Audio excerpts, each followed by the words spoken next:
ঘুঘু আর লাভ বার্ডকে আমি এক খাঁচায় রাখি বলে এটা দেখে অনেকে বলছেন যে লাভ বার্ডটা ঘুঘুটাকে মেরে ফেলবে।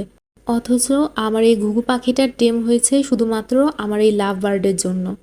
পেরির সঙ্গে মিশে ওর ভিতরে যে ভয়টা ছিল সেটা দূর হয়েছে। ও নিজে নিজে গোসল করে, ঘরের মধ্যে ঘুরে বেড়ায়, আবার আমার কাঁধে এসে বসে। আমি যেখানে থাকি পেরি যদি সেখানে আসে তখন ঘুঘু ওর পিছ পিছ চলে আসে।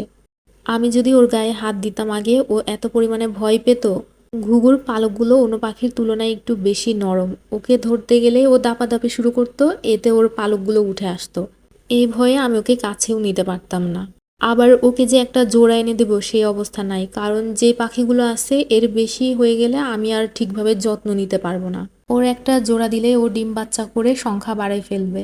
পাখিগুলো আমার রুমে থাকে তাই আমি খাঁচার সংখ্যাও বাড়াতে পারছি না। আমারও ইচ্ছা আছে সবগুলো পাখির জোড়া দিব, সুন্দর একটা সেট আপ হবে, কিন্তু আলাদা রুমের ব্যবস্থা না হওয়া পর্যন্ত আমি কিছুই করতে পারছি না।